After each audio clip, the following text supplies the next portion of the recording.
That's how it starts. That's how it starts every show. The same thing. And that's how you know you're in the right place. If you hear the music and you see the little video, must be here. Well, this is where it's all happening, folks. Welcome to the Friday show, the episode of the Paranormal Portal. Wow. Friday came kind of quick, didn't it? It's been a busy day all over the place for me, but that's okay. I got a show whipped up for you. Hey, SoCal, you found it. You did. You are here.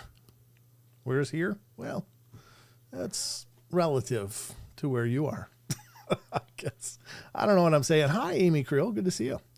Good to see you. How you doing? Are you well? I don't know. It's stupid. I know. I don't get paid for the humor. I just try to entertain you as well as I can, but that's also subjective. So I hope you guys had a good week. You made it to the weekend. It's hopefully the good part now. Don't know what you guys are doing this weekend, but it's supposed to start getting chilly around here. So, well, not over the weekend so much, but next week is when the hammer's going to fall and it's going to get all crappy, more crappy anyway than it has been. And not really looking forward to that, but we actually get a winter storm warning for the first time today. I was like, oh, Jesus, this can't be real. Can this be real? It can be real. Apparently it can be real. Still living in the wrong hemisphere. Well, I should hopscotch hemispheres. That would work, I think. Wherever summer is, that's where I should be. But anyway, I'm still here in the north tip of Idaho, bringing you the best paranormal entertainment I know how to bring you. And that also is subjective to your personal taste, but I do the best I can. Start hating on the Aussies summer. I'm so jealous. I've been seeing some posts. I saw that Nessie posted some pictures of sitting outside having a nice snack or whatever, a meal, and I was like, oh, it's not fair. Should just be here. Although I'm glad you guys are getting warm over there.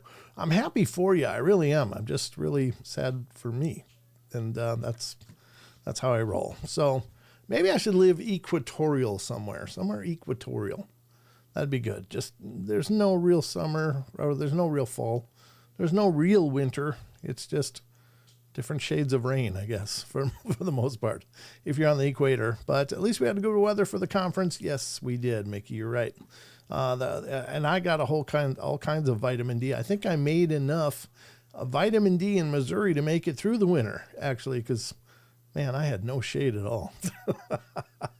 I was in the Bacon, Missouri sun, and I had a sunburn actually on my face. It was pretty funny, and I had the white underneath my hat. It was perfect. But anyway, it'll come again. It'll come again. So I got a lot to bring you. Sheldon's not going to be able to make it tonight. He's got other things cooking in his life, so I can't begrudge the boy a life, So he's going to be doing his thing tonight. I'm going to be doing this portal here with you guys. So that means you guys are on deck as my co-host. Well, you are every night, but on these nights that I'm alone, I'll be looking to the chat a lot more for participation just because you got to keep me company. I'm a needy soul sometimes. Hold on. There we go. Hairball. Just got to get them every once in a while. But we'll be doing the news here shortly, and then we'll be doing some thought catalog article we've been cooking through. We'll do the what the hell is that, and then we'll do the cryptid corner, and then we'll see where the hell we are. Lots of hells tonight. Sorry.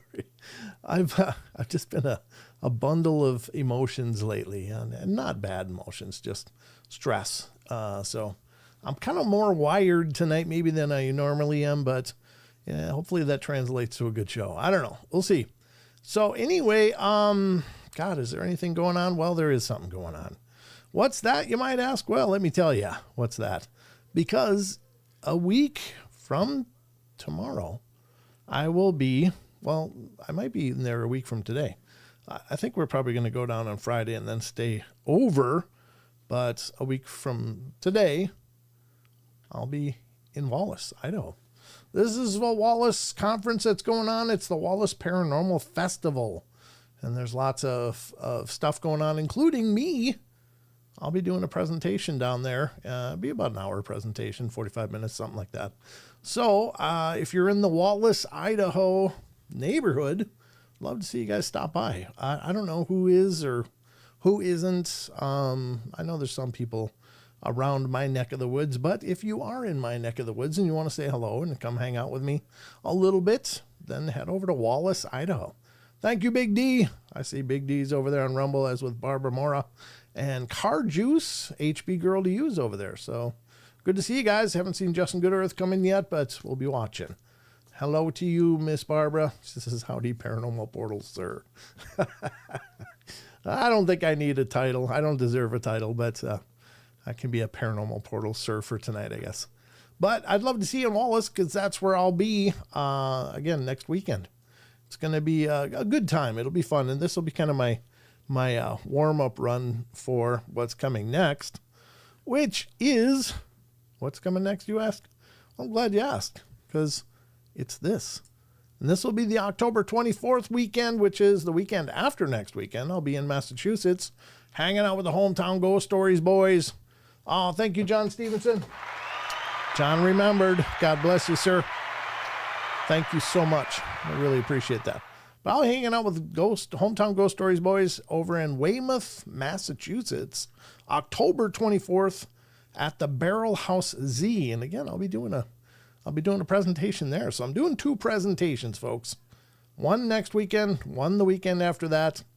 And so that should be good. I like talking, and I like talking about this stuff. Yeah, I will be flying this next time. There's no way I'm driving to Massachusetts. No way in hell. I'll let somebody else drive the plane. I'm not even driving the plane. I'm just going to sit in the back and eat whatever they give me for snacky shit and stuff. Sorry. And then I'll just, hopefully they got little TVs in the seats. I don't know how it's going to go for sure. Depends on the airline. And this is a cheaper airline, but I hope they at least have the TVs cooking, because it gets to be a long haul if you got to sit there and stare at the back of the seat. I'll have to maybe bring a book or something. But anyway, it happens. Oops. Yeah. It happens. Outside of the show, I probably cuss a lot more than I should. During the shows, I really work to keep it family friendly as much as I can. But anyway, snacky stuff. Everybody loves snacky stuff, but plain snacky stuff is usually a little more sketchy. It's like, oh, do you want pretzels? Oh, I love pretzels. Boy, my day starts when I get some pretzels. It's like, does anybody eat those things anymore? I mean, really, give me at least some dip or something to do with those pretzels. It's like, what do you do with them? They're like dog rawhide chews rolled in salt. But anyway, maybe you love pretzels and it's just me. I don't know. But I'll be heading over there with the boys. So look over at Eventbrite, which is a ticketing platform, and you can get your tickets for this Barrel House Z presentation of Hometown Ghost Stories Live with me on Eventbrite. So look for it there. That's what's going on. I just want to do that up front just to let you know, in case you're thinking, what should I do in the next couple of weekends? Well, you could become a Paranormal Portal deadhead. just follow me all over the place. Why not? Somebody's got to do it. But that's where I'll be. So if you want to join me, you're welcome there. Are there any events close to Minnesota that you'll be at, Brent? Nothing yet. Nothing this year, anyway, that I know of. I mean, there are events, yeah, but I didn't get. I just did this kind of late summer, fall burst of things like Vernal, then Missouri, then Wallace, then Massachusetts, and I think that's really going to wind it out for me. It's not that I couldn't end up showing up at another conference. I just don't know of any coming up in the fall/winter here, and I don't know if I want to travel during the winter anyway. I hate winter, so, but I always leave the door open. If you guys hear of anything that you'd think would be a good opportunity for me to show up, send me, information. Send it to paranormalportalradio@gmail.com. Again, paranormalportalradio@gmail.com. I'm not opposed to it. You're not a groupie? Damn it. Maggie, dang it. What do I got to do to get groupies around here? Just kidding. All right, let's get to the news and start this ball rolling, folks. Then we'll see where we end up. Again, you guys are the co-host tonight, so do what you can to keep me company, participate, help me out, because that's how we roll here in the portal. Ladies and gentlemen, it's time for the next leg of our journey, which brings us to the news.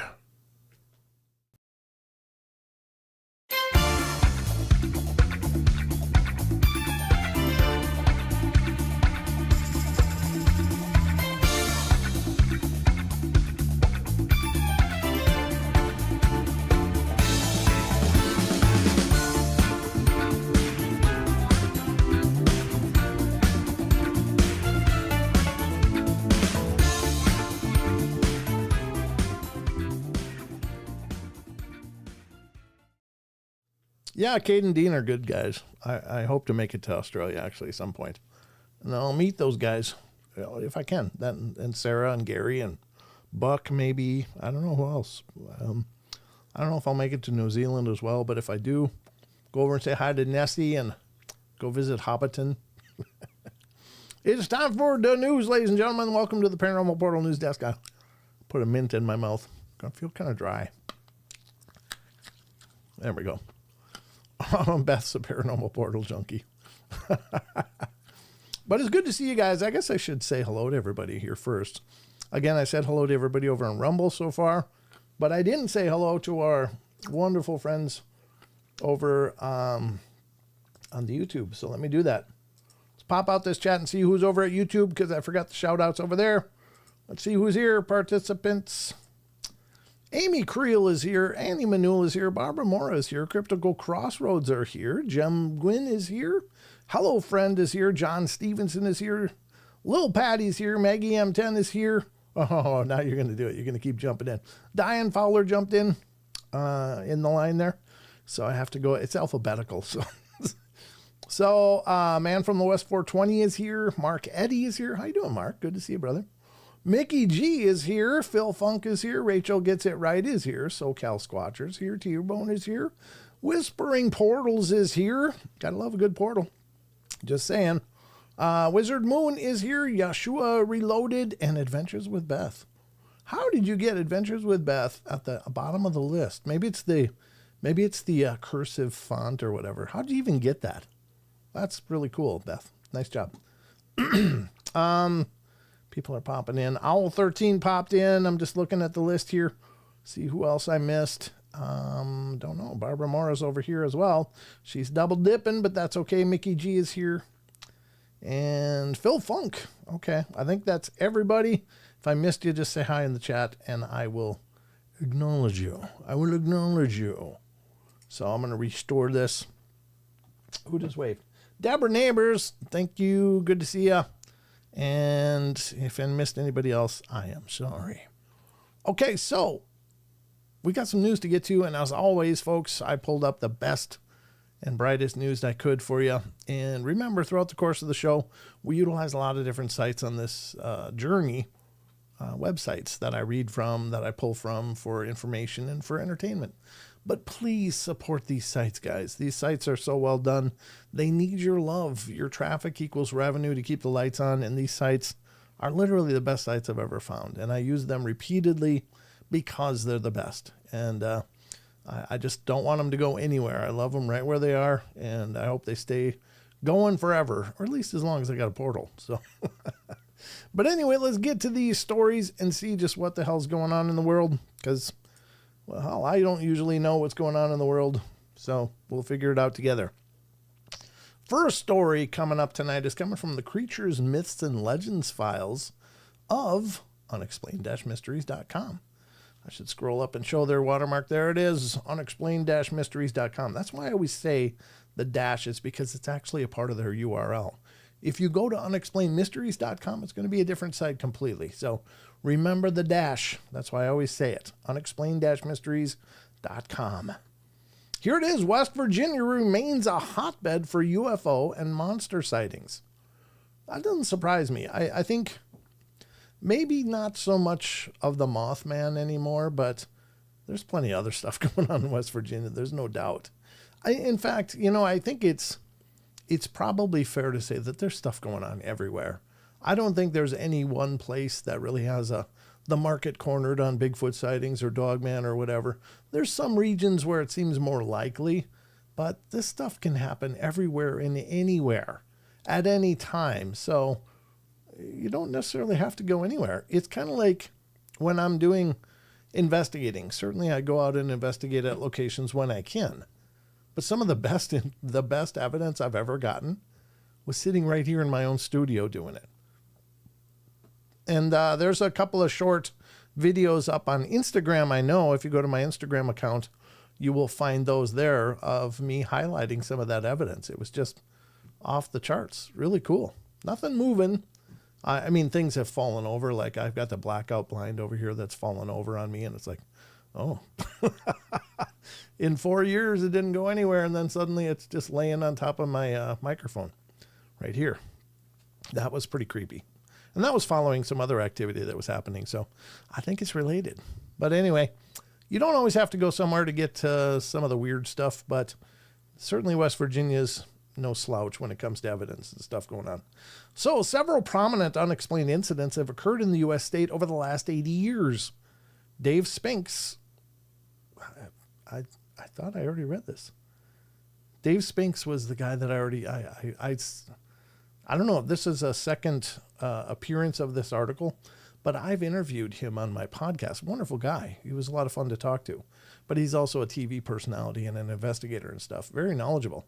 We had a nice talk. But I don't know if this is the same one or if he's just showing up on this story as well. This is the same story I already read.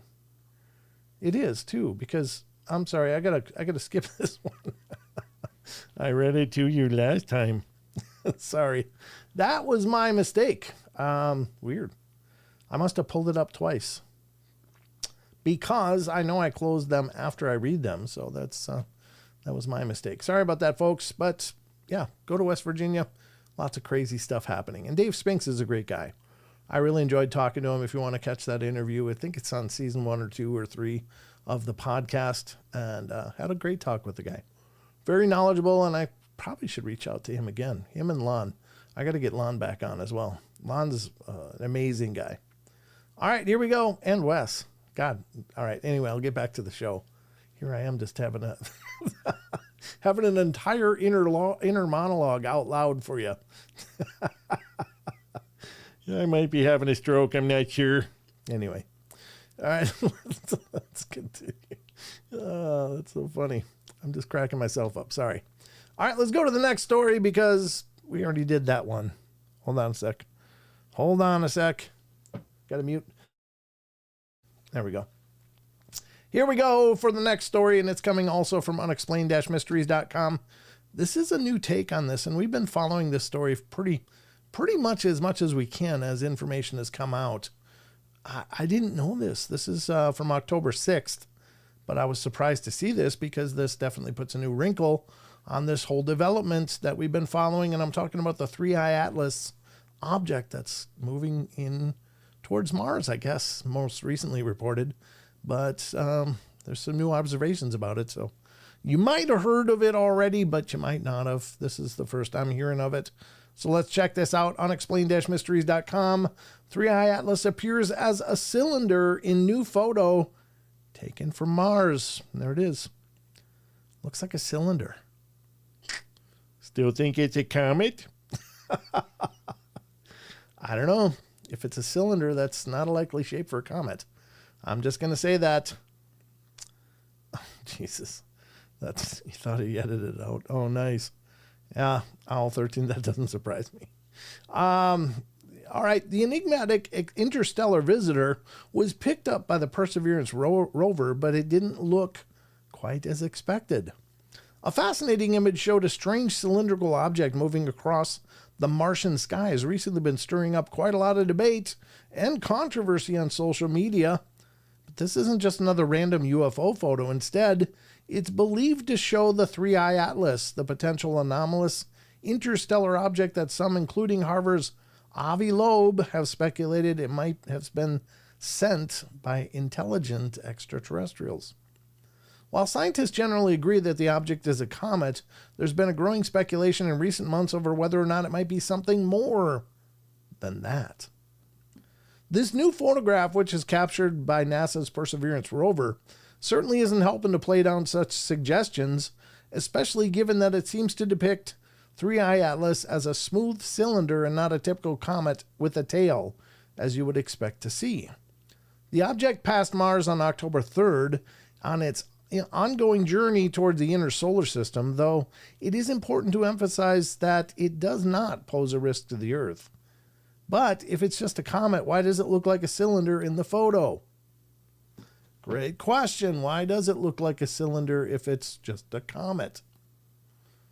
They don't usually look like that. In fact, I don't know how many of you have seen, I mean, everybody's seen depictions of comets, right? I mean, it's basically a mass with some kind of, degrading tail of matter that follows it. Or you can even go off to the side of it in a weird way. It has everything to do with solar winds, not necessarily the motion of the object. But interestingly enough, whatever the case, no doubt this enigmatic object will remain a hot topic for some time to come. Yeah, and eventually we're going to find out. We're going to find out. But how many of you guys, just give me a 1 in chat if you heard that it looked like that these photos had been taken. That they took a picture from NASA Perseverance rover and it looks like a cylinder. Give me a 1 in chat right now if you've heard that before now. I'm just curious. One site says it has a tail, not the tail you think. This was after the cylinder pic. Okay. So E. Dungarian heard of this before. Rachel heard of it. Wizard Moon heard of it. Barbara Mora heard of it. I didn't either, Aussie. And neither did Maggie and Phil Funk. Diane Bowes did. Okay, Hello Friend didn't. John Stevenson didn't. Batman did. But it's obviously not as big news as it should be, right? Like, this could... I mean, obviously, well, hell, they don't seem to have any problem blowing anything else up that they want people to get hyped over. But it almost seems like they don't want people to be questioning this. And I'm not saying cover up, but my God, this might be one of the biggest stories of our century.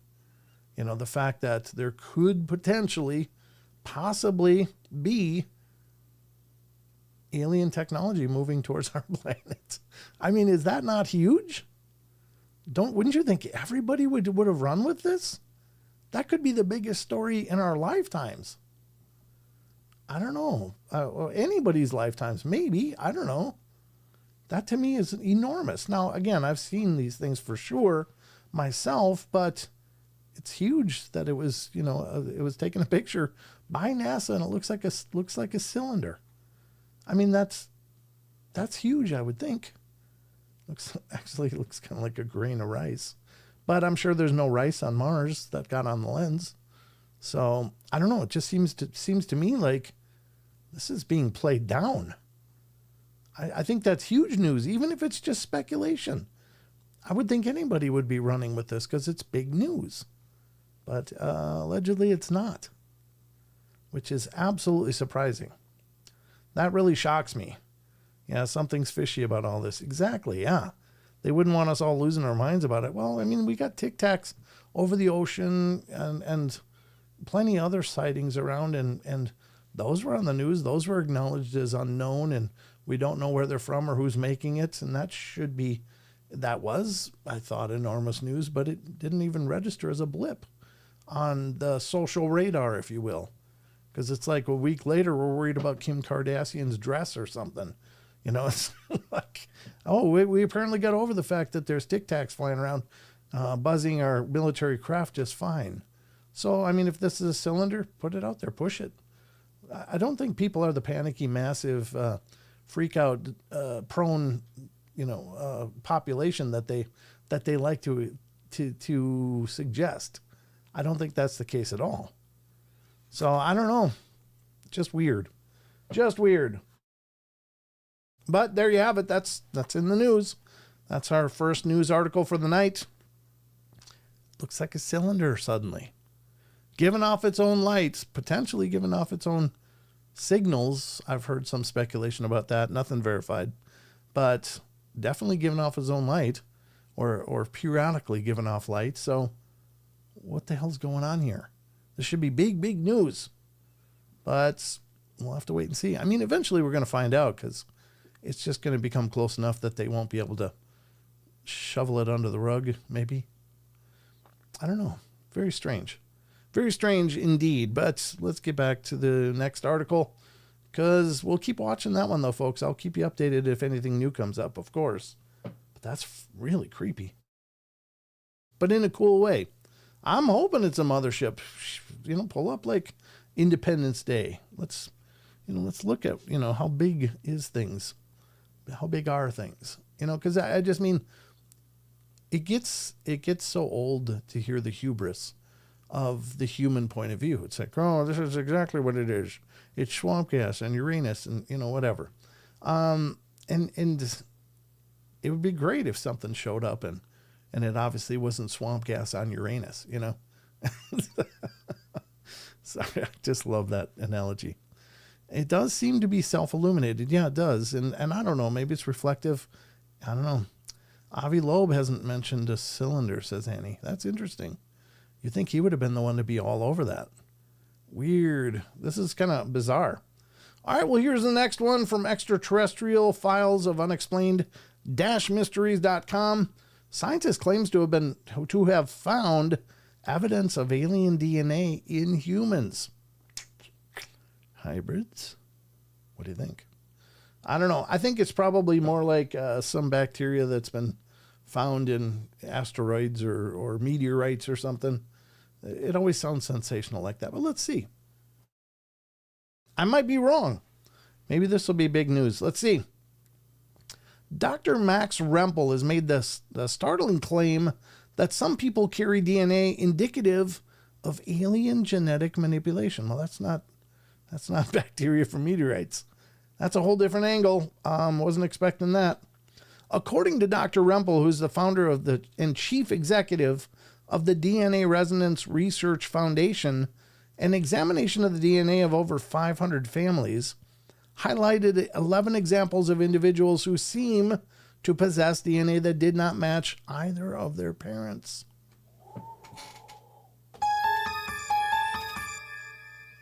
Doesn't match their parents. I better get rid of the zoom capture here. There we go. That looks a little more professional. Doesn't match the parents, just showing up. That's a lot weird. All right. Having ruled out modern human-based gene editing due to the age of some of the subjects, Rempel suggests this could be evidence of extraterrestrial genetic manipulation. Wow. Humanity may be undergoing genetic transformation, he said. If confirmed, it could be possible to detect which humans carry alien DNA, essentially identifying the hybrids. Holy X-Files. Jesus. Wow. I had no idea the show was going to get this cool. Dr. Rempel's research also looked at the DNA of individuals who claimed to have been abducted by aliens and found evidence of some non-parental markers in some of them. He's now hoping to obtain high-resolution DNA sequencing data from these individuals in an effort to determine whether or not extraterrestrial genetic manipulation is at play. That said, his research has not been peer-reviewed, and he admits that his findings are not conclusive. Okay, that's the disclaimer. No conclusive evidence yet because we need better data sets, which are available only on approval, he said, and that takes time and effort. One thing is certain, claims like this are bound to stir controversy and demand close scrutiny from other scientists and research bodies. As things stand, Dr. Rempel's findings are certainly intriguing, but also highly dubious. But still, if one scientist finds that, regardless if it's a repeatable data set or not, it at least puts the question on the table, which I think is good. I've talked to through the years, I've talked to several people that claim to have been abducted. And I can't know for sure, but there's some people that I really, really believed. Like, they experienced something that was not normal at all. Something extraordinarily traumatizing and terrifying and and their trauma was very real. There's one gentleman I interviewed, and he's crying. This is an investment banker, and he's crying as he's relating this to me, and it's like, wow, this poor man. He's been subjected to something, by something, and it's not just some kind of cognitive dissonance. This is a man who has experienced trauma in a very real way repeatedly throughout his life. And he and his brother both. And it's a lot. So it would be nice to see that there was some corroborating evidence to put that on the table. So I'm encouraged by that. I hope that happens, because I think most oftentimes a large segment of the population hears these claims and they go, okay, well, time for your Kool-Aid. And these are well-adjusted professional people that have experienced something horrible and traumatizing. And they deserve to have their story heard, but they also deserve to be taken seriously. And I think it's really super hard to find an objective segment of our population to listen to that and go, wow, I think this person's really experienced something incredible and terrifying. So I don't know. I hope so. I hope they do. They do substantiate that, because not that I hope that people are abducted and having their genetics edited. I think that's creepy. I think they should have to have permission, right? But if it's happening, we do deserve to know. Oh, very nice. Whispering Portals coming in with a gift of membership. One membership gifted. Thank you so much. And our lucky recipient is BJ Lapierre, author and illustrator. Congratulations, BJ. You are a 1-month member of the portal. And thank you so much, Whispering Portals. I appreciate it. Very cool. Very cool. So that's the second article of our news. I got to see what else I got here. I got a few more. Let's close that one. And just because you're looking at 3i Atlas and wondering, when's that going to get here? Apparently everybody's wondering that, but somebody must have kind of forgot their day job here. Because in the news, the next article from Space and Astronomy, astronomers taken by surprise as an asteroid whizzes past Earth. In other words, they didn't see that coming. They just saw it go by. A space rock that nobody had noticed until after it had passed proved quite a surprise last week. Sorry, I'm really froggy today. Known as 2025 TF, this relatively small object, which is thought to be roughly 2 or 3 meters across, passed within a mere 265 miles of the Earth on October 1st, putting it closer to us than many satellites.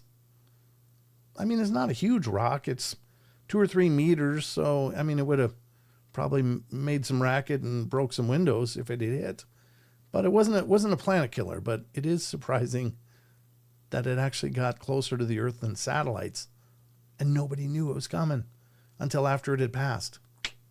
We need some more money. Let's fund that stuff. Let's get these dishes up there. Fortunately, it was small enough that if it had been on a collision course, it would have likely burned up in the planet's atmosphere, but that wasn't the main issue. The truth is, nobody had actually seen it at all until it was too late. Thus highlighting the danger that such objects still pose.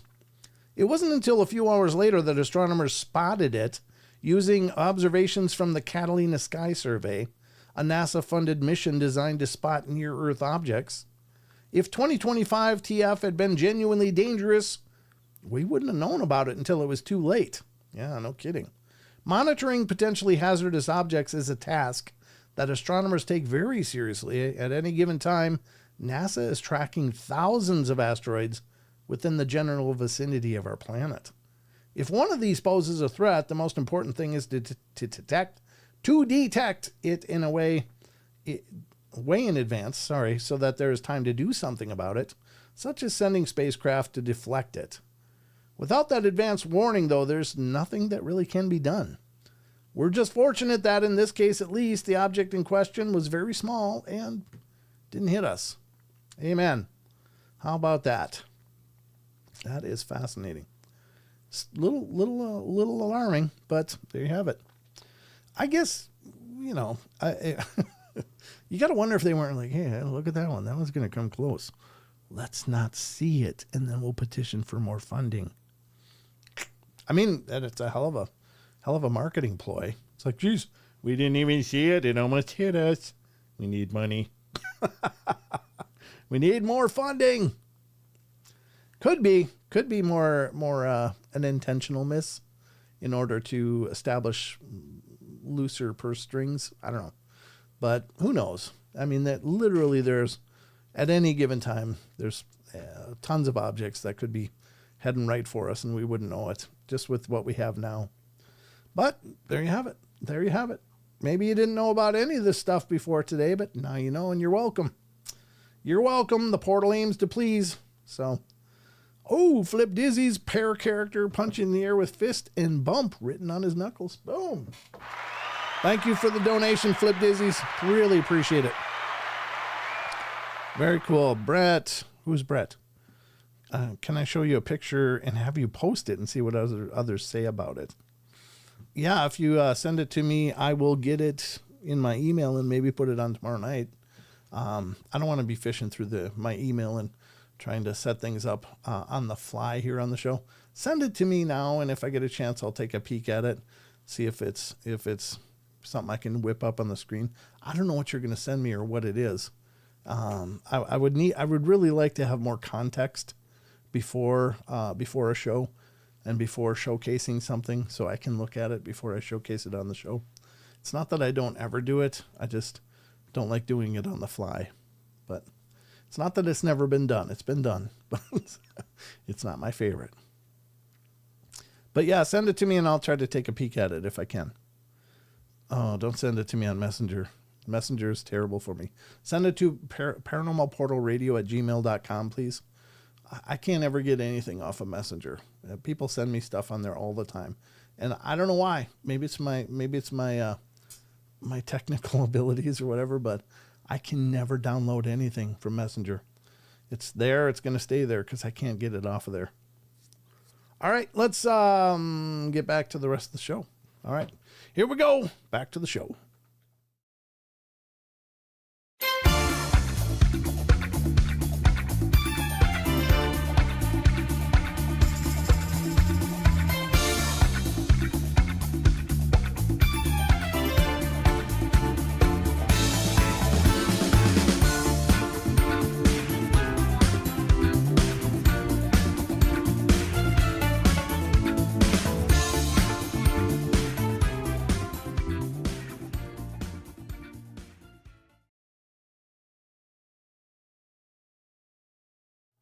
There we are.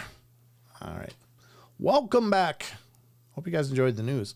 That was pretty interesting. I got to say, you know, I've always told you guys, look, I don't pre-read anything on the show. I'm cold reading it with you. I'm really floored on some of the things we covered tonight already. It's like, ooh, that was a pretty high place to start. Where do I go from there? Hopefully the rest of the show is equally as entertaining or exciting. I think those, 3-Eye Atlas revelations, along with, the other things we covered, it's like, wow, there's a lot going on here. There's a lot going on. I don't know when that 3-Eye Atlas is going to get here, or is it going to get here at all? Or anybody heard any updates on the trajectory of that thing? Where's it going? Is it going to come by Earth? I heard it was like kind of turned and went towards Mars. I don't know if it's going to come back to us or what the hell the plan is. Anybody know? I would appreciate it. Maggie was in the WC. That's nice. You put your waters in the closet. Yeah, well, I got my waters in the closet too. That's where I keep these. I don't think that's what you meant. Yes, it's coming back past Earth. Okay, thank you. Hello, friend.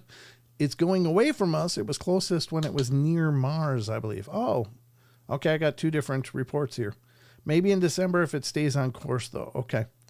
All right. Mars is going to be the closest approach, Batman says. Okay. well, maybe we've got the best looks of it we're going to see. But it wasn't something funky going on with the live NASA feed that they were going to look at it and then all of a sudden the feed cut just for like a few minutes. And then when it came back on, they were already done looking at it. Wasn't it something like that? Or am I hallucinating that? I'm not sure. If 3i Atlas is going to hit us, I've got to start ticking off my bucket list ASAP. Absolutely don't waste an opportunity to embrace your life, regardless of what's going to hit us, because eventually something's going to hit us. Just hopefully not soon. maybe it's Santa Claus. Oh, that's funny. Maybe. I love this. It's so much fun to watch. What's fun? I don't know. I feel like I'm like dropping the balls all over the place. That didn't sound right. I feel like I'm messing up a lot tonight. All right. A little drink. Keep my throat nice and moist. That didn't sound right either. Man, I'm just batting 1,000 here. Jesus. All right. We got a lot more to get to, though, and by God, that's what we're going to do now, because if I keep ad-libbing, I'm just going to end up making this an adults-only show before I know it by accident. So, closer to the moon from what I've heard. Okay, thank you, Karen. They think it may be what caused the wow signal. Yeah, I did see that. Avi Loeb suggested that. I saw that as well. Hello, friend. That apparently where this 3i Atlas came from could match up perfectly with the source of the wow signal from back in the 80s, whenever that was. Yeah, I sent you two images. Thank you. I appreciate that. If I get a chance, I'll look at it. If we can get it on the show tonight, great. But it most probably will be tomorrow night, just so you know. Happy birthday, Phil. Phil, is it your birthday? Whoa.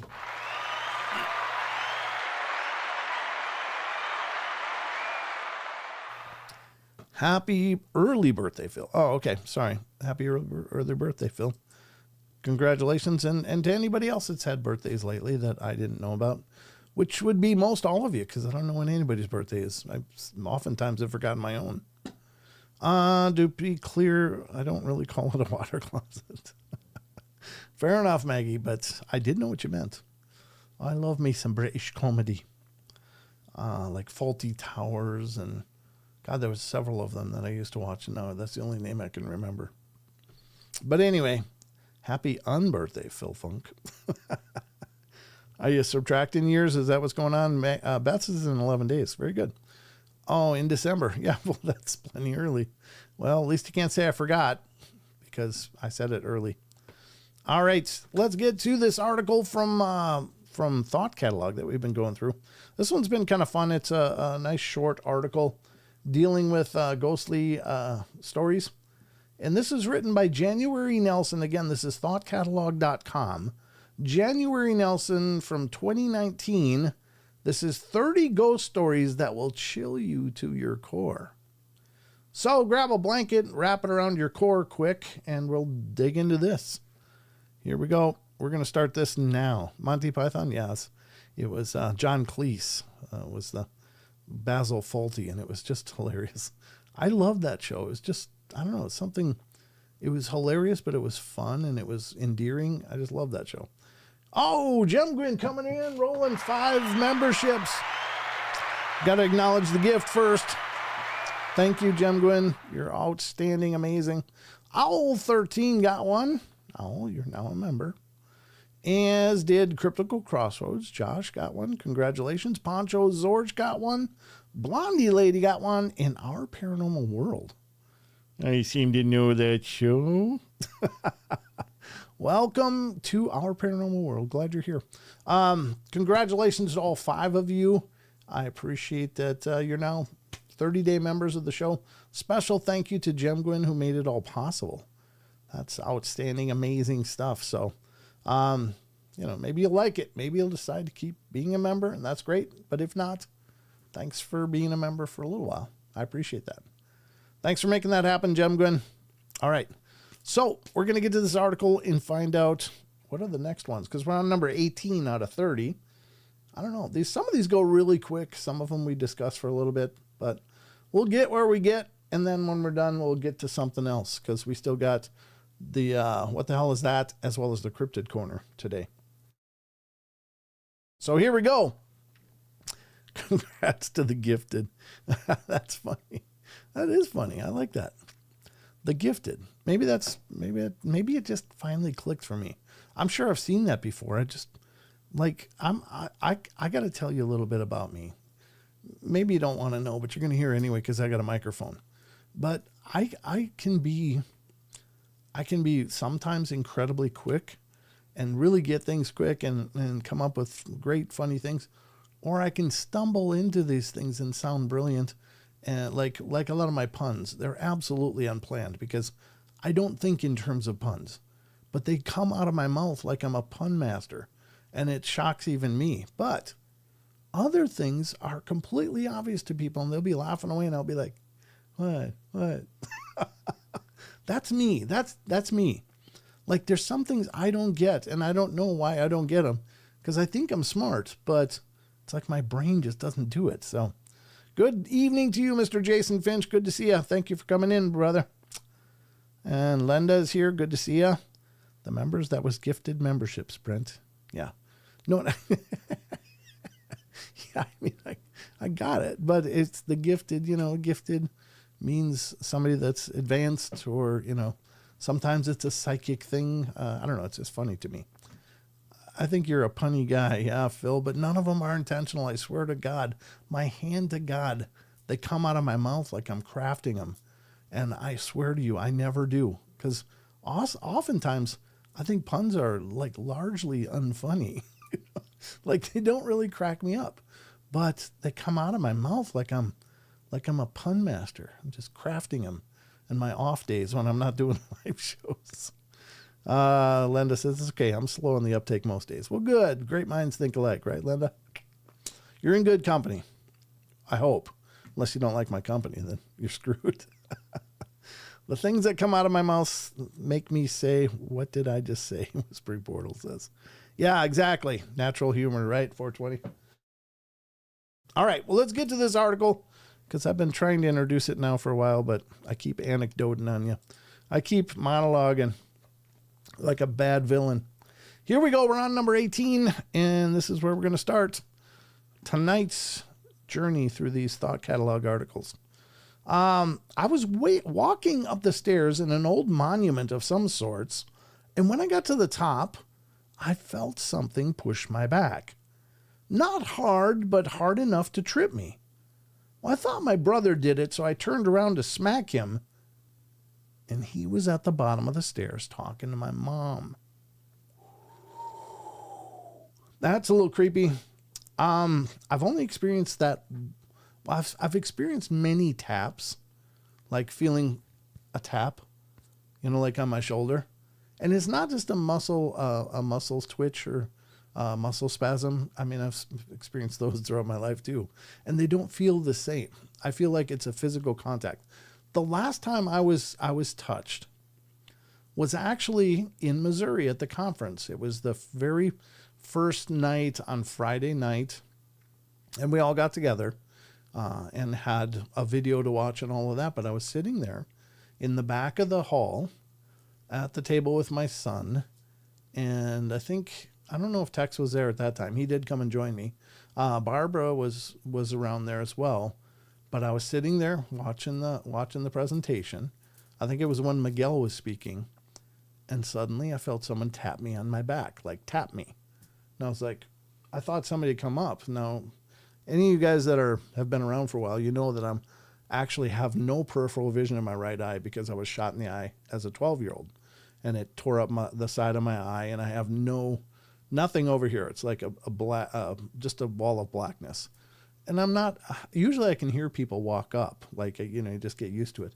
But I didn't hear anything. But then I got tapped, and I was like, I turned and looked, and nobody's there. And then I'm looking all over, and I realized nobody was there, that I was tapped. Now, another time I was pushed, but it was after investigating in Vernal, Utah, in the Uinta Basin with Jaron and Roman from Supernatural Station podcast. This was not this last year, but it was 2 years ago.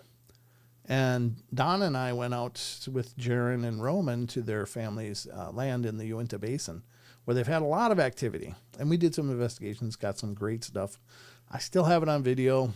I haven't built up those videos yet. God, my list is stupid big. But when we were there, Jaron was pushed. He was standing right next to me, and all of a sudden he shot forward. He's like, dude, I was just pushed. I'm like, wow, okay, that's pretty intense. But then we went, it was a 40-minute drive back to the hotel. And Don laid down and went out like a light. He was just sawing logs. And I was getting ready for bed, brush my teeth, all that stuff. And I laid down, and I was starting to just relax. And I'm laying on my side. I'm laying on this side. Let me go to a big, I'm laying on this side in the bed, my head on the pillow. And I'm getting all calm and relaxed. I was absolutely exhausted. And then suddenly I got pushed, and it rolled me over in the bed. And I was instantly pissed because it's like, oh, hell no.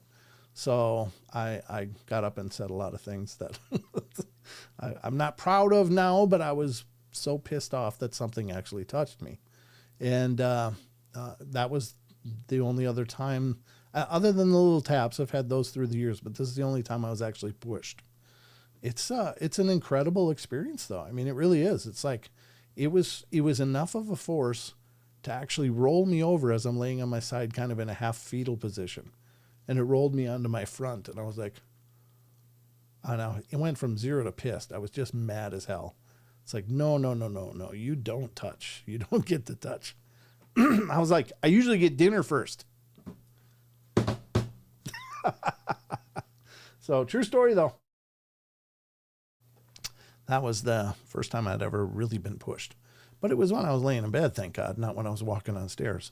So I kind of feel for this person. That's kind of creepy when you're like on stairs and you're moving around.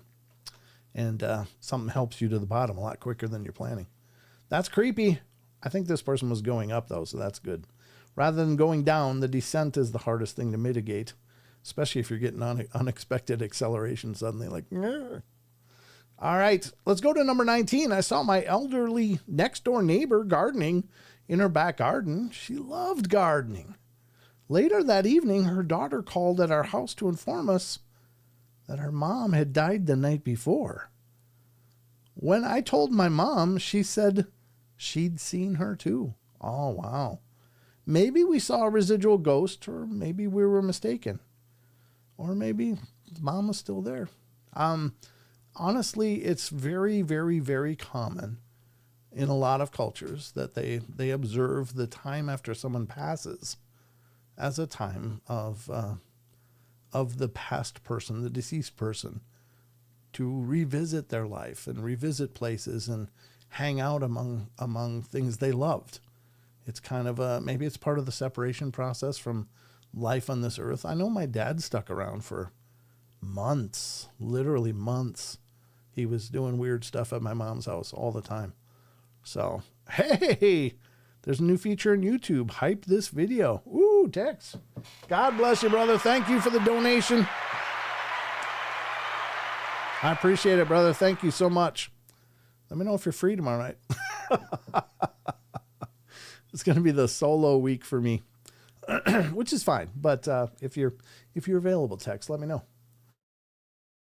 So, yeah, but a lot of cultures are very aware or observe the idea that the deceased wander among their house, their loved ones, and they'll just keep visiting for a period of days or longer, depending on the individual, I guess. But yeah, it wouldn't surprise me if she went out and tended to her garden because she loved doing it in life.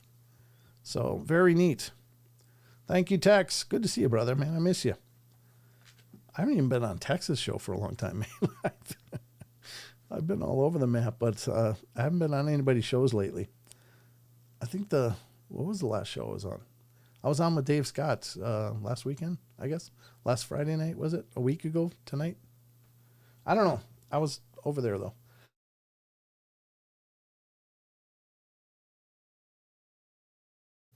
Oh, God, I hate that really naggy crap on my lungs. All right, anyway, so let's go on to the next one. Number 20. My mom's dad can sense when a ghost is around. Our neighbor recently passed, and we had her apartment in our hands, and we let my mom's dad stay there. Her spirit or ghost was around, and things kept falling off the shelves. My mom's dad kept shivering. It was in the middle of summer. People who move into that apartment usually move out within 6 months or a year. Yeah, apparently the neighbor is not done with it yet. That's crazy. Yeah, that doesn't surprise me. I mean, whether it's an apartment or a house or wherever someone lives is a special place, usually. And especially those that are fond with it. Maybe a lot of memories are attached to that space, so they're in no hurry to leave. And there's actually a house near here. It's like within a block. It's within a block of my house. And that place has been rented, then vacant, then rented, then vacant, then rented, then vacant.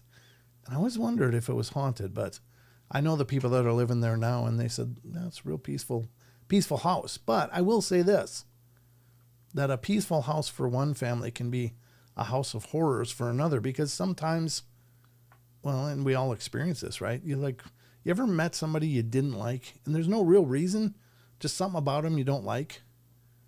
Well, I have, and I'm pretty sure that could be the case for some of these hauntings. Like, somebody will live there for 20 years, have no problem, move out.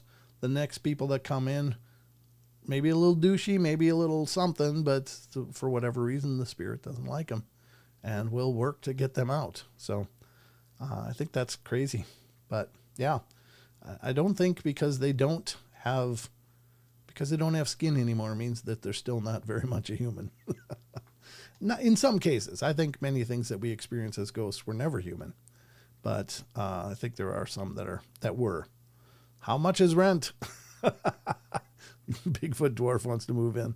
It's occupied now, but if it opens up, I'll find out for you. If you want to live in the north of Idaho, within a block of me, that might be a little close. You might get a little sick of me. Just saying. Be over there scratching on your windows like a kitten. All right, let's continue. Texas front porch. Nice, T-Bone. Way to post that. Did Tex answer me? I don't know if he did. I'm just looking. Dix. I don't know if he did. I think he donated and ran. Unless I'm missing it. Did somebody see any response from Tex? Let me know. I think I missed it if he did. Thank you for posting his link, though, T-Bone. Thank you very much. All right. Hold on. Well, that's annoying as hell. All right, here we go. Number 21. I think this may be... No, we'll keep going. This is my most recent, but the other night I was laying in bed and the clock had just hit 3:15 a.m. That is such a commonality in hauntings. Such a commonality. I'll talk more about that after. I just gone to the bathroom and come back and was almost back to sleep when I heard what sounded like a cup being set on a plate. Oh, Mr. Dave Scott, Spaced Out Radio, ladies and gentlemen. God bless you, brother. Thank you. I appreciate it. Tex was on Jimmy Church. Oh, nice. I thought Rob was. I didn't know Tex was, too. Very cool. But good to see you, Dave. Thanks for coming in, brother. And he calls me B. Arthur because he says I'm golden. And I call him Betty White because he's timeless. I don't know. So, feel free to call Dave Betty. All right, let's continue on. So the clock had just hit 3:15 a.m. and I just gone to the bathroom and come back and was almost back to sleep when I heard what sounded like a cup being set on a plate. Like China being hit against China. I thought to myself jokingly, sure would suck if someone were in here with me. And not 10 seconds later, I felt something grab my ankle and hold on tightly. Oh, man. Careful what you wish for. Dave Scott, Maggie. But yeah, that would suck to be laying there. Oh, it'd suck if someone was in here with me. It grabs your ankle. Oh my God, I'd be furious. Sure would suck if someone's in here. Not 10 seconds later, I felt something grab my ankle and hold on tightly. I hit the switch on my lamp and looked around. Nothing there. No imprint on the blanket. No marks on my skin. No one hiding behind the footboard. And the door to the hallway and the closets were shut, so no one could escape. It had me freaked out enough to sleep with the lamp on that night. Yeah. So I was thinking, and it's a theme that comes up all the time in hauntings, and I'm not sure what the magic is about 3 a.m. And it truly is. If you ask paranormal investigators, that's the hot time.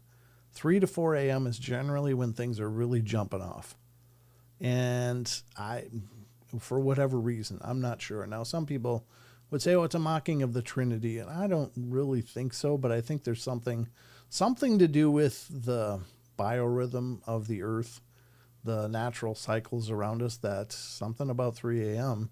is easier for them to come through or make themselves known. Maybe it's just how quiet the world is around us. That at 3 a.m., pretty much everything that's going to be sleeping is sleeping, and everything gets real quiet at night. And so it maybe is much more obvious that something's going on because we don't have all the earlier distractions. Now, a lot of people used to say, well, the witching hour is midnight. Well, a lot of people say the witching hour is 3 a.m. And I guess that's based on something. I don't know that I've experienced a lot with 3 a.m. I've had periods where I would wake up at 3 a.m. Now, one of the most intense personal stories I've ever heard was one of my cousin Paul, who was from Michigan. And I did a couple episodes of the podcast with him, and he shared his stories. And they were intense stories. Now, I know they were intense, and I know he's telling me the truth because I was literally on the phone with that man every day for about a month straight, helping him walk through this. And it was excruciating because this is my cousin is a very strong, determined, stoic person. He's not one of those overly emotional people. He was a career law enforcement. He was every bit what you would imagine. Not a hard ass, very, very nice guy, but the intensity of what he experienced was literally, and I'm not exaggerating, it was literally Hollywood level. It was movie level kind of events. And it was crazy. But the one common theme throughout his 1 month, it was about 1 month exactly from the start of this stuff until it finally wound down and got peaceful again, was 1 month. But for that month, every freaking morning at 3 a.m., he would wake up out of a deep sleep, wide awake, like boom. And then things would start. And it was every night. It wasn't, so one day this happened and then, no, it's been quiet. Every night something was going on in his house. And again, some of the most profound physical and supernatural events that I've ever heard of, ever. And that's not me promoting my show. That's me telling you I recorded those events because they still today are some of the most profound haunting that I've ever heard of firsthand. So if you ever get a chance, go listen to a Haunting in Michigan and find the first one, then the second one, and then the third and fourth, because he came back and did a second show. This wasn't a standalone event for him, but it was the most intense event of his life. He had several really profound haunting experiences in his entire life, throughout phases of his life. And the witching hour, yeah, you got it. But I would encourage you, if you're looking for a good ghost story, you want to hear what somebody went through. And I can verify this personally, hand to God. Everything that we recorded happened because I was talking to him daily. And this is a strong man. And he was so wound down and exhausted by the end of it. It just made me worried for him because it was like, I didn't know if he would have the strength to keep fighting back. I mean, it was that intense and that powerful. And then, well, you have to listen to the episodes. That's all I'm going to say. But he finally reclaimed his space. And it was a battle. It was a huge battle. But he came out of it okay, thank God. But it was really intense. Really, really intense. And I think that 3 o'clock window is also important in the Amityville horror cases. Is that the DeFeo murders? Was that something with the 3 a.m.? I don't remember exactly, but I know it comes up all the time. something with 3 a.m. is very profound. Something is intense. Yeah, of course I had his back. Yeah. I mean, this is not only is he family, but he's even though he's my cousin, we grew up like brothers. We've been just close our whole lives. So it was excruciating to know and love and care about somebody, and to hear that he was going through this and offering what help I could from a distance. But I mean, it was just incredibly intense. So yeah, it was absolutely spiritual warfare. Yeah. Yeah. Midnights for me has never been a real active time investigating or anything, but there is something that changes at 3 a.m. There's a different energy to that time. And I think it's just the deadly stillness of the night. It's like it's the most still at 3 a.m., but I don't know. I'm sure there's many esoteric practices that might be able to explain why that time is more intense than others in an energetic way. I just don't know. I honestly don't know. Yeah, it was very creepy, Car Juice, very creepy. Car Juice says, oh, nope, every light on. Yeah, I mean, I wish you guys would go listen to that, because it was literally the most profound supernatural experiences I've ever heard of. Maybe not heard of, but it's right up there with the most intense hauntings you've ever heard of. I mean, it was literally, and then to know him and to see the toll it was taking on him. And it was very specifically targeting him. It was, I mean, he had little girls and stuff and a wife at the time, but nobody dealt with it like he did. It was very specifically targeting him. It was just intense. I guess I could look. Let me look. Hold on. It was Haunting in Michigan.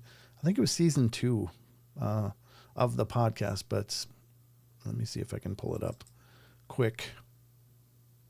I'm opening up Spotify right now, as a matter of fact. There we go. I'm just going to scroll down quick, because I really, if you're looking for a good Halloween story, this is probably it. That's season 5. Man, I've done a lot of shows for the podcast. I'm here to tell you. Whew. And let me continue. Why is it only loading up to season 5, episode 25? It's not catched up with me. It's not caught up. There's no pages here, is there? Yeah, it's not scrolling any further. Looks like I can only go back on Spotify that old. Oh, no, more came. Hold on. I'm on season 4. Todd Neese. Season 3, Finding Bigfoot with Bobo, James Bobo Fay. Was it here? Man, I've done a lot of episodes. I'm trying to find it as quick as I can. Sorry, folks. Wasn't season 1 though, was it? I don't think so. I think it was started in season 2, but I'm scrolling just in case. Season 1, I did 3 episodes of the podcast a week, so there's like 152 episodes in that first season. It's just a ton of them. All right, I'm looking.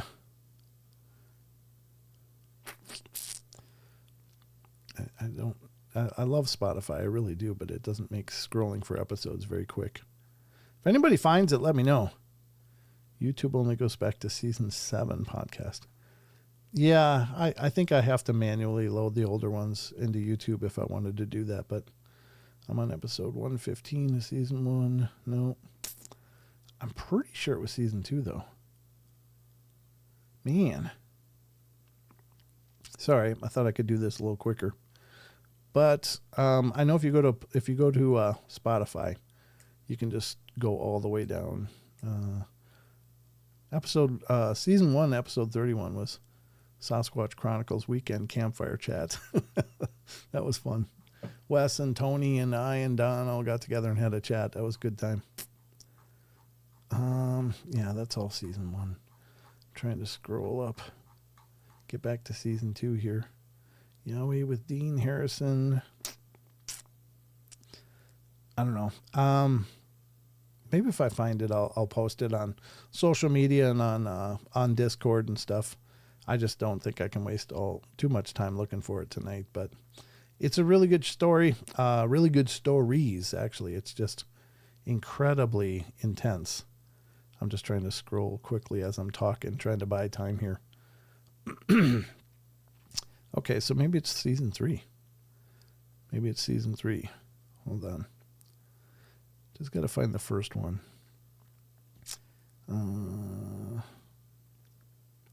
going to go through season 3. If I don't find it, then I'll just continue on and I'll have to post it later. But you have to look through the seasons because he came on twice. And first we did this really intense period of shows. And then experiences that I was just explaining.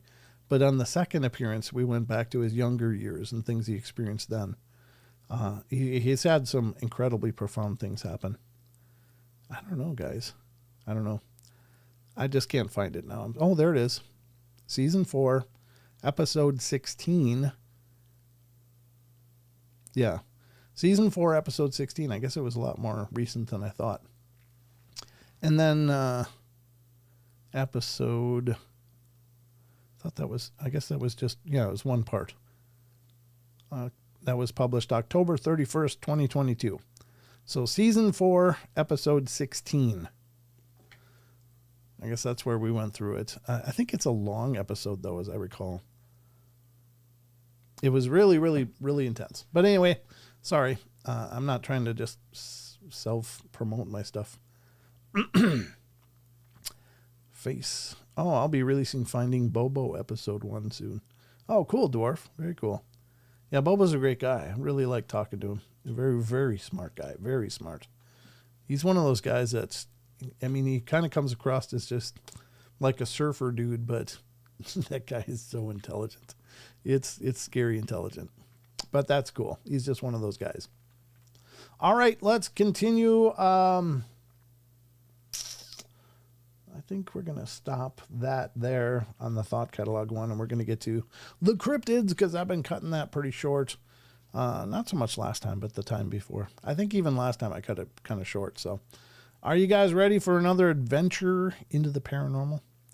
Because if you are, wait, we still got to do What the Hell Is That? Oh, God. I'm going to do a couple of What the Hell Is That, and then we'll get to the cryptids. Sorry.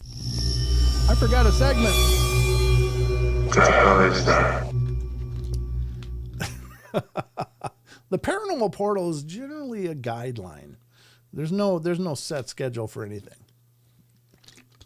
But I do have some check marks that I try to hit every night, and this is one of them. So we're going to get to the What the Hell Is That? Because, well, it's a new segment on the show, and we got some good things to go over. The first one... Center. The ghost box finally said center. Yeah, maybe I got a center. Maybe I'm too frazzled. Maybe that's good spiritual advice, ghost box. Thank you. Center. Okay. I'm centered now. I don't know if I really am, but that looked good, didn't it? Looked like I was all dialed in there for a second. Not me. I'm not dialed in. All right, here we go. I don't know if I want to play this one or not. It's a great story. It's actually, I don't think I can play that one, actually. This one, I don't know what to make of this, folks. I will tell you, this is something we've talked about several times on the news and throughout the years on the show. And it's something that I'm excited to see happen, but did I miss something or did it already happen? I don't know, but we're going to find out right now because this is the, what the hell is that? And if this is real, it's pretty exciting. I suspect it's not, but I'm not going to pretend to know either. So here we go. What am I talking about? Well, I'm talking about recently, of course, we heard that the dire wolves were brought back from extinction, and that seemed to be the big news flavor of the day. Like, wow, they're actually reintroducing extinct species back into the world. And it turned out the truth of the matter was they actually just edited the genes of a gray wolf and gave it the features that were prominent in dire wolves. I don't know if that's true or not. I think as they broke it down, that was pretty much the critique was, look, they didn't reintroduce an extinct species. They just tweaked an existing species to mimic an extinct species. But now, Here's another claim. I don't know. This is from James High Stakes. I am centered, okay? I'm centered. Jeez. No, I had 2 visits there. James High Stakes Gray Jr. channel on Facebook. And he says, scientists in Colorado bring back 2 woolly mammoths for thousands of years from extinction. I don't necessarily believe this is true, but it's kind of cool. So you tell me, is this potentially real? That's what the hell is that is all about. And here's the clip. Let's watch it. For the first time in thousands of years, baby woolly mammoths are walking the earth again. These 2 calves were born last month through a groundbreaking cloning program that combined for the first time. Okay. Wouldn't that be bigger news? Wouldn't we have heard about it from everywhere if this really happened? Are we looking at an AI generated images? Do those look like a month-old calves? I don't know. Maybe they do. They look furry, but here we are with the conundrum of AI. Is this what we're looking at? Let me know what you think. Hey, the AI, the voice is a dead giveaway. Okay. I think you're probably right, Last Light. What do you guys think? 1, we're looking at baby mammoths being brought back finally as a result of this ongoing push to reintroduce extinct species, or 0. This is a bunch of bunk. Okay, good, because I was hoping I didn't miss something. Again, this is the problem with AI, that it looks really freaking good. Maybe too good.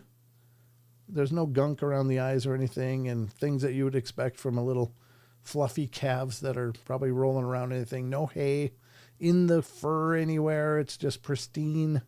So those are all kind of cues, but it's got me excited. I want to see mammoths come back. That'd be great. Bring them back. So we're all pretty much convinced. Brandy thinks it could be real. Okay. I mean, I was looking at it like, wait, I didn't miss this, did I? I thought I would know. 00 from Barbara Mora. Okay. The trunks are perfect, not real, says Barbara. Oh. Yeah, they do kind of look very segmented, don't they? I mean, I've never seen a mammoth trunk before, so maybe they do, but you're right. It looks almost like a worm. So we're looking at AIs. Everybody agree that this is an AI fabrication. New line of clothing. Yeah. Don't know what baby mammoths look like. Me either. I mean, I don't know what a baby mammoth would look like. I assume it would be similar to like an African elephant baby as well, which these seem to look like. They got kind of the flattened heads, which were one of the physical traits of mammoths. So looked like, well, maybe. I just didn't want to be missing it if it happened. Okay, Man from the West 420 says, laughable, nothing is real. Everything is permitted. Don't know. Jabal Saket. What does that mean? What's Jubal Saket mean? I don't know. What is a vampire's favorite dog? A bloodhound. Oh, well done. Little Halloween humor. I'll have to tell that to the minion. He'll get a kick out of that. Mike Prine's not buying this either. Amanda's Crazy Life channel says AI for sure. Okay.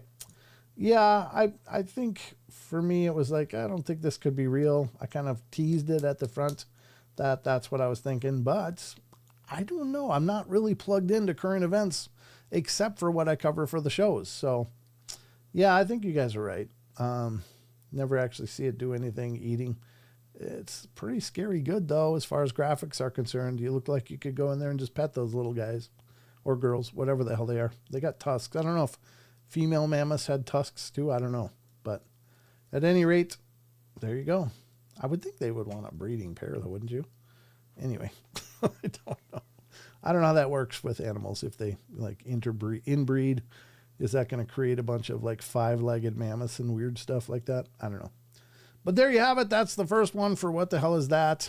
Thank you guys for helping me clear that up. I was kind of like, wait, I don't think this can be real, but maybe I missed it. So, okay, fair enough.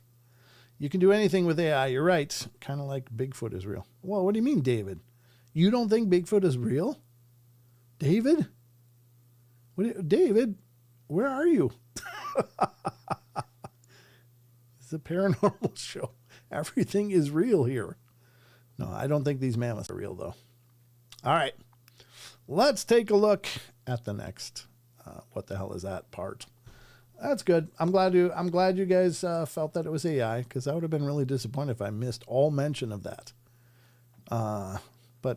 But yeah, David, Bigfoot is actually real.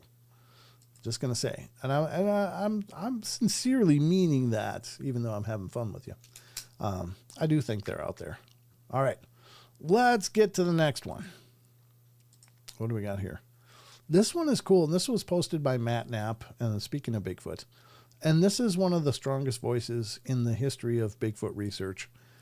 This is the voice of Dr. John Bindernagel, who is an actual doctor, and he dedicated a large portion of his life working to substantiate the existence of Bigfoot. And this is a professor, a doctor.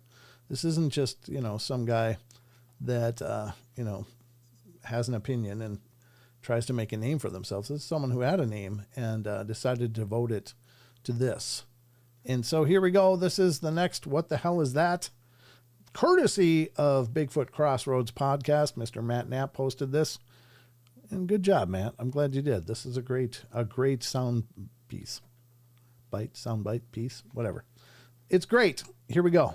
We talk about the Sasquatch as just another North American mammal. I always think of my work doing wildlife surveys, especially mammal surveys, where we are able to determine the presence of a mammal in an area on the basis of its tracks. Mammals aren't like birds. They're not so easily seen. They're elusive. They're often nocturnal. So we look for sign. We look for tracks. We look for scat. We look for feeding sign. On the basis of seeing bear tracks, we say, yes, there are black bears in this area or grizzly bears. And so this is same with the Sasquatch. This is an original. This is the best cast, actually, that my wife and I were able to make here on Vancouver Island. Unfortunately, between the time we found them and the time we got back with plaster, a hiker had stepped in it, so there's a bit of a boot print there. But other than that, it's just an awfully good cast, showing the large heel and the 5 toes. Here are a couple of casts of an immature Sasquatch from Washington State. And people often say, well, gee, if you got a young Sasquatch, the track would look like a human track, wouldn't it? Well, they don't, actually. One of the things quite common in Sasquatch tracks is the spreading of the toes. The Sasquatch foot seems to be, is much more flexible than the human foot, which is quite rigid by comparison. It's almost like the human hand, and then the toes quite commonly spread out like that. This is the largest cast in my collection. It's noteworthy for that point of view. It's also noteworthy because the big toe, the great toe, is quite divergent, sticking off to the side, which is very much an ape characteristic. Of course, in the great apes, the big toe is often straight out. In the Sasquatch, the big toe often diverges somewhat, and that's quite unhuman-like. That's a gigantic cast. It's a very large track. There's a bit of slide in here. I'm sure that the heel actually started about there. But yes, yeah, this is an interesting cast because it shows another characteristic of the Sasquatch foot, and it just as is shown in these young ones, and that is it is proportionately broader than the human foot. When we talk about the Sasquatch as just another North American mammal, I always think of... Very cool. And John Bindernagel was one of those incredible voices, and Jeff Meldrum kind of followed in his footsteps and established himself as a hell of a voice as well. But these are doctors, biologists, doctors, and anthropology doctors, and they're on board with this. If they can look at this stuff, and not that they couldn't be wrong about some things, but I mean, if you look at the body of reports about Bigfoot, it's got to be out there. There's the witness spectrum is immense. Everybody from just common, Joe Bob down the street to doctors, lawyers, law enforcement, military, the whole spectrum of professional people, business owners, etc. There's just so many claims. And my position on that, and there's not really to vote on with this one, But my position on this is every claim absolutely true? Probably not. Maybe even several of them, or a large percentage, are misidentifications or whatever. And it's up to individual basis or whatever. But can they all be wrong? Of the thousands and thousands and thousands of claims and encounters and face-to-faces and experiences with Bigfoot, can they all be wrong? What are the odds of that? I mean, even...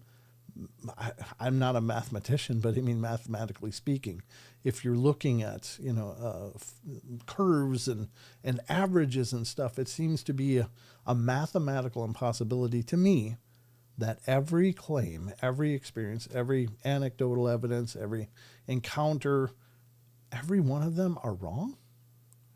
That doesn't seem possible to me. If only 1% of all the claims are true and factual, that means there's something incredible going on and we're missing it.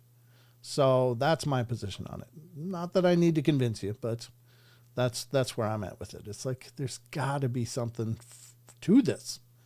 Now, I've had an experience as well, but I'm not taking that into consideration as I'm making this statement. We're talking about, is it possible that of the thousands and thousands of claims of seeing Bigfoot, experiencing Bigfoot, coming, encounters with Bigfoot, that all of them are wrong?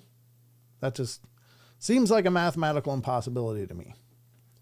But you be the judge. Again, the show is never about you should believe what I say because I said it. Hell, you believe what's right for you, but that's my position on it. So there it is. That's the second and last one I think we'll touch, because we got to get to the Cryptid Corner, which is what's coming up now. Hope you guys are ready. It's time to walk the dark path on the way to the Cryptid Corner.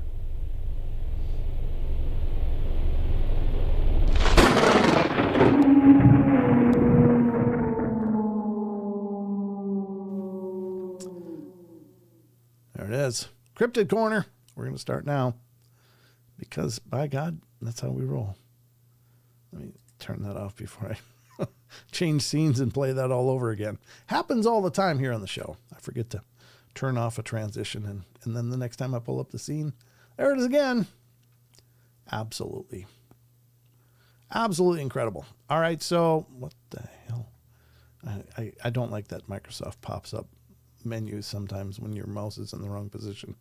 All right, so we're going to hit the Cryptid Corner now, ladies and gentlemen, and we're going to start with Sasquatch Chronicles blog because, well, hell, first of all, we can, which is good.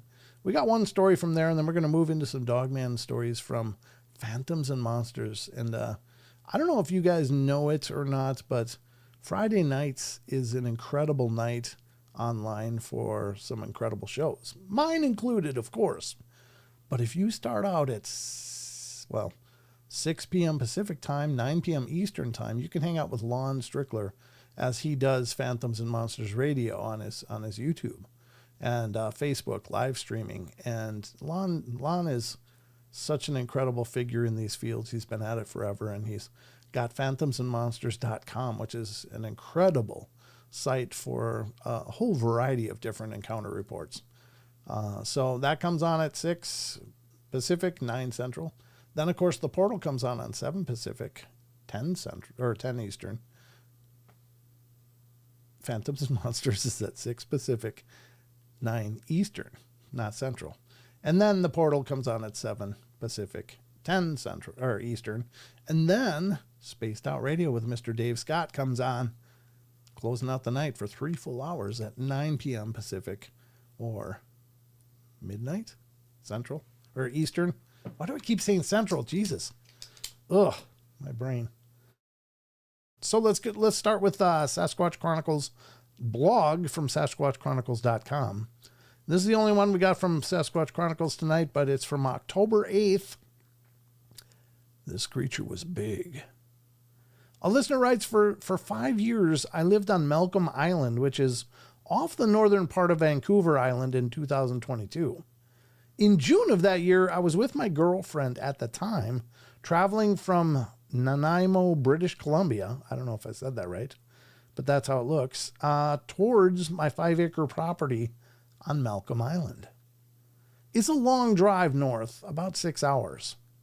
Well, I picked her up from the ferry terminal at approximately 9 p.m. She had caught a ferry from Vancouver after work on Friday, and the plan was to go up for that night and sleep in the vehicle and then make our way up to the very first ferry over in the morning so that we could spend the weekend together on Malcolm Island. Sounds lovely. I love those islands over there. They're so beautiful. Well, I was tired and it was getting late, so we pulled up over into this tiny little nature interpretive area. I don't even know what that means. What's a nature interpretive area? Not really a park, but something that a logging company created after they cleared the area. Really not much more than a turnaround, big enough for maybe 5 to 6 cars with a small path and some signs along the river, but it's exactly where the old growth and the cut are side by side. I really don't think anybody uses it, and certainly no one is there at night. It was located in this place called Sayward, which is also not really much of a place to stop on the highway. Interesting note, though, Tom Sewitt, I think his name, or Dewitt, was a guest. I think he means Sewid, S-E-W-I-D, Tom Sewitt. I think DeWitt was a guest that you had on the show, and his artwork is on this longhouse at the gas station rest area. Yeah, Tom Sewid, S-E-W-I-D. He's a First Nations gentleman who talks about his culture and their observations of Bigfoot, but he's a Native American artist as well. Brilliant artist, beautiful work, and he's been commissioned to put his work all over the place. So, yeah, he's a very talented guy. Well, anyway, we probably pulled into this little nature trail parking area to sleep for the night at 1 a.m. I have a converted UPS truck, so really only the front windows let any light in, and then everything else is just steel panels.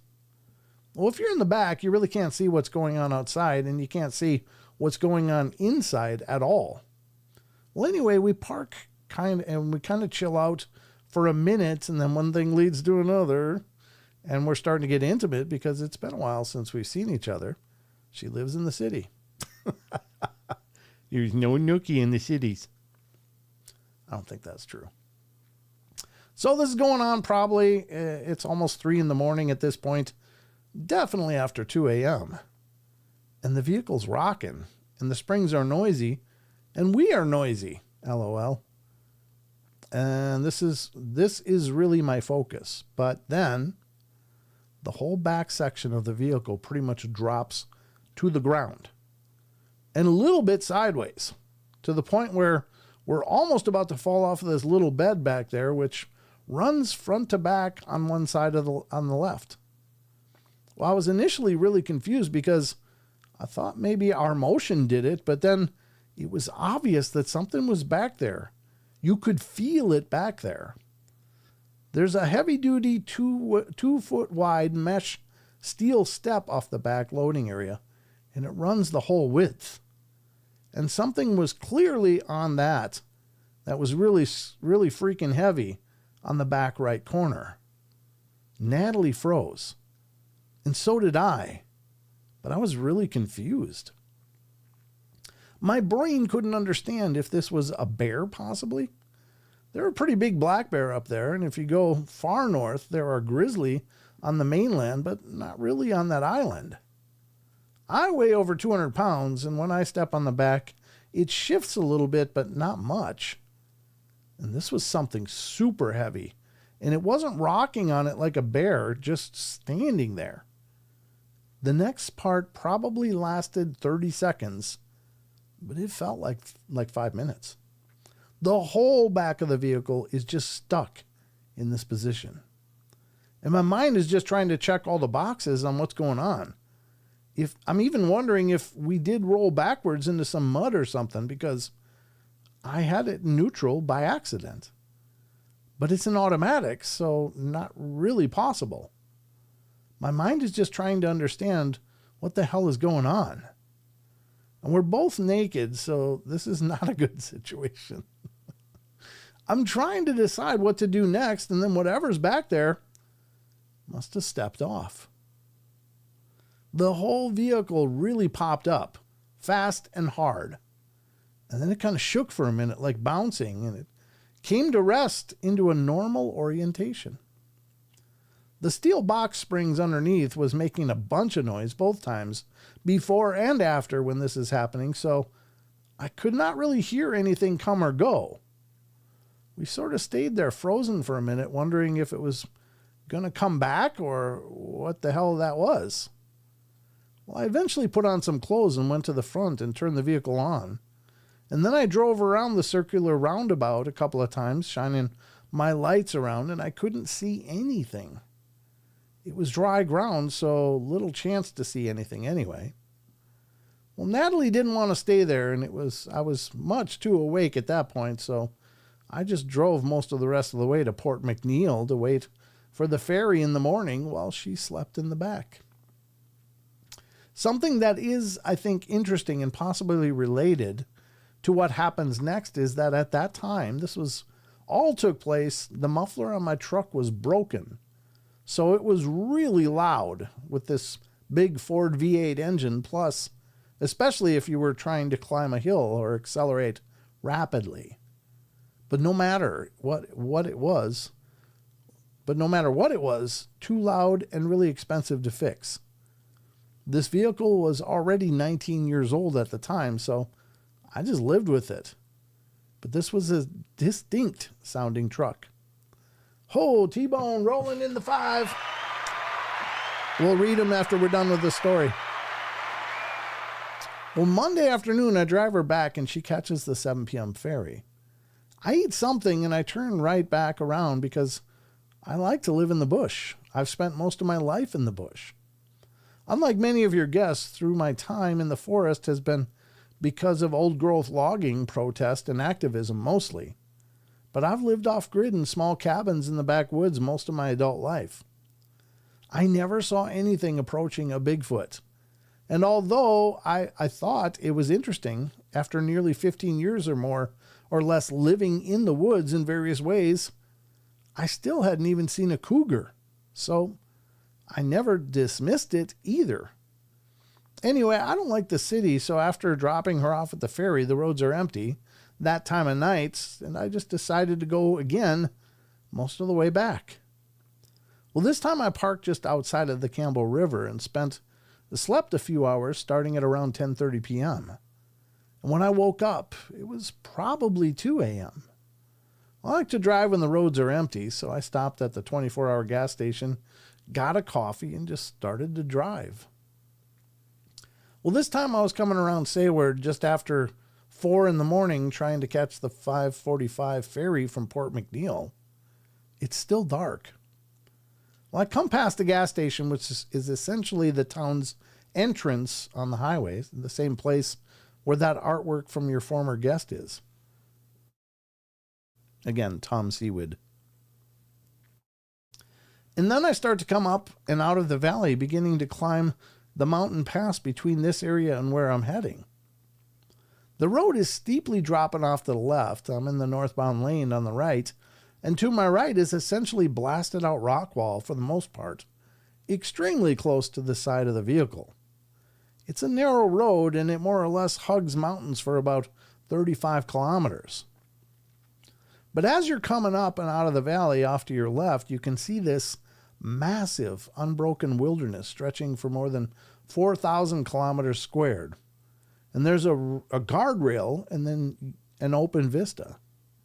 Well, as I come up and out of the valley, I'm going to estimate I'm maybe 500 feet up from valley level. And I'm going extra slow because of my muffler situation. And I'm also hitting the gas hard.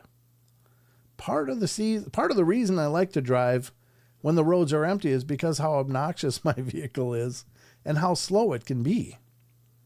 Well, anyway, I'm going up. I'm focusing straight ahead because the road is twisty. And then from my left, which still does not make any sense to me because it's a very significant drop off on the left, going down many hundreds of feet of pitched forest. From my left, this absolutely enormous, dirty white / gray thing comes sailing over the guardrail so fast. So fast, so smooth, so fast. I'm maybe doing 60 kilometers an hour, very slowly increasing in speed as I fight with the hill and the muffler, so not super fast. But still, this thing came close enough to the front of my vehicle that as it went past, my vehicle rocked, kind of the way that your car shakes when a big rig goes by you. It just launched from the left and looked as though, to me, it totally cleared the left-hand lane. I don't know if it kicked itself off the guardrail or if it cleared the guardrail as well, but it just came sailing from the left, directly in front of my vehicle. If you can picture a UPS truck, they have big square windows that are very high off the ground. My face, because I measured later, is almost 8.5 feet off the ground, close to 9 feet as I'm driving and sitting. And there are 2 stairs that come up to the driver's seat from the ground, and then there's the vehicle lift. What I saw was essentially a side profile. From about the armpit down and about the thigh up. That's how big it was. And that's how close it was when it crossed in front of me.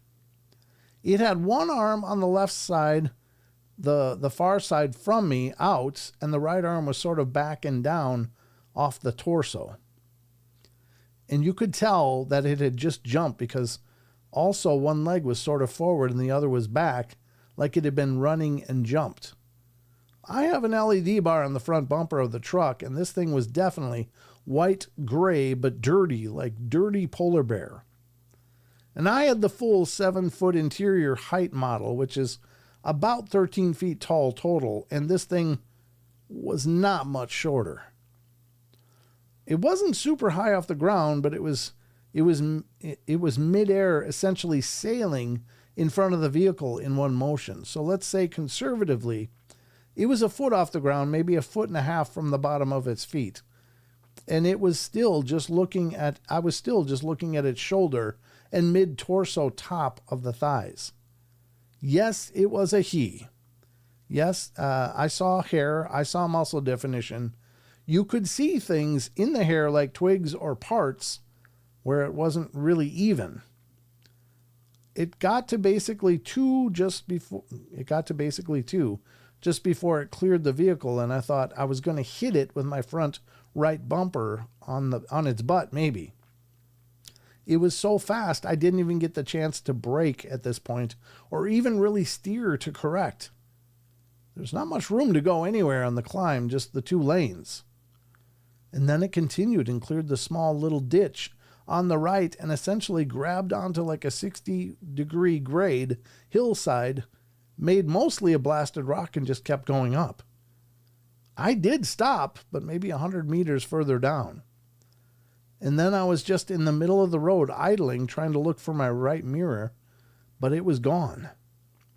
There's no way to turn around or to go back because you're on this mountainside climbing, and the next pull-off was several hundred meters, maybe even more than a kilometer or more.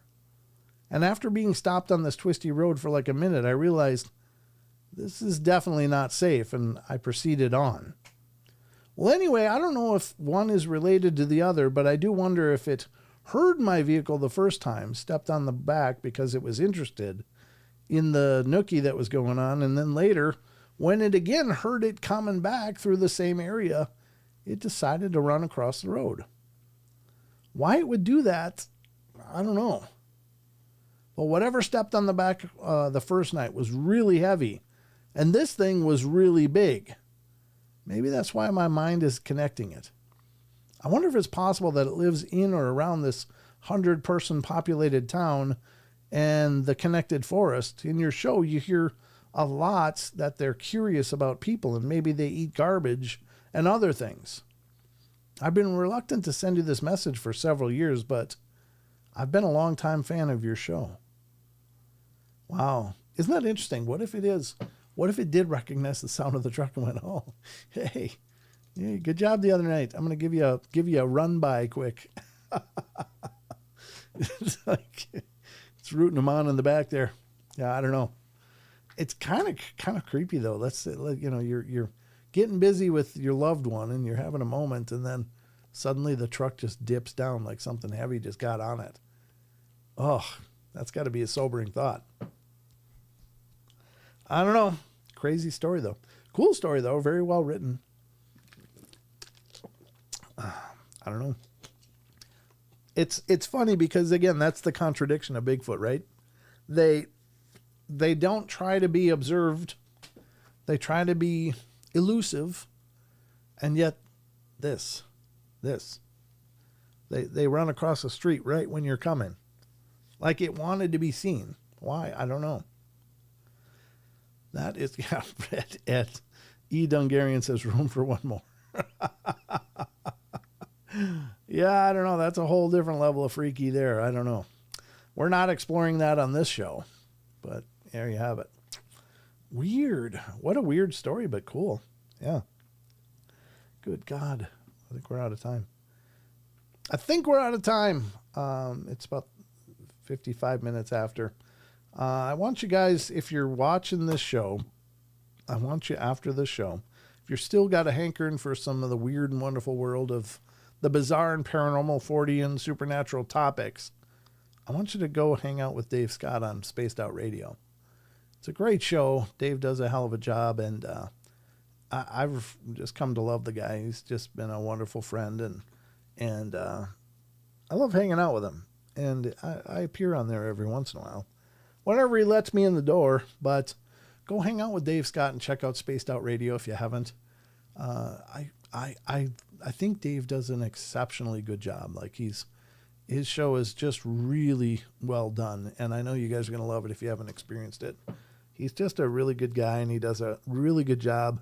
He's got a lot of great people connected to the show. Hell, T-Bone's one of the mods over there too. So go check him out. But do that tomorrow night. We'll get into the Lon Stricker's Phantoms and Monsters stories.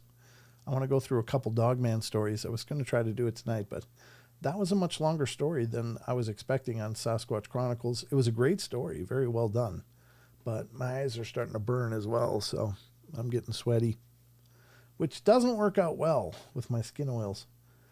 However, that's going to wrap it up for the show here tonight.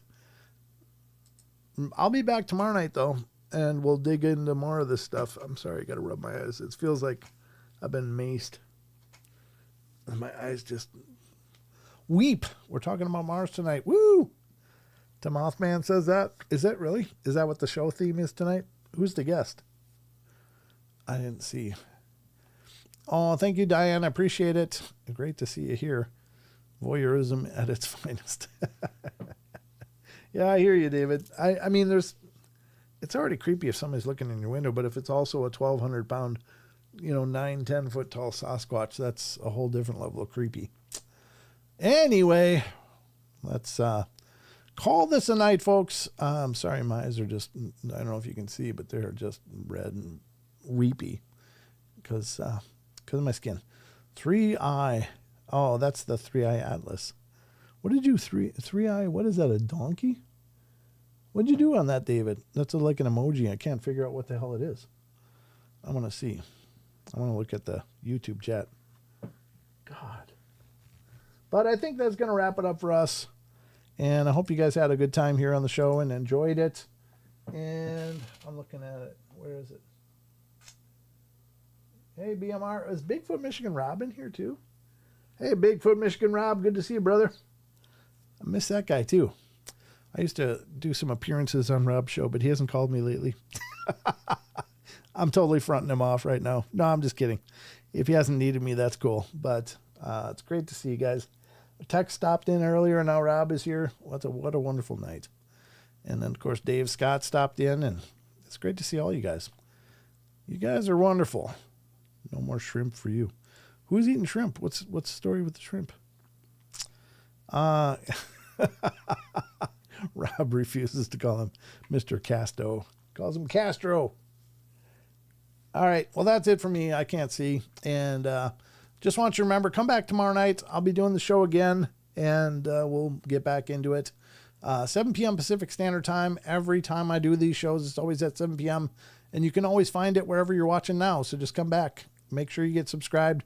Hit the likes if you wouldn't mind. That really helps me a bunch.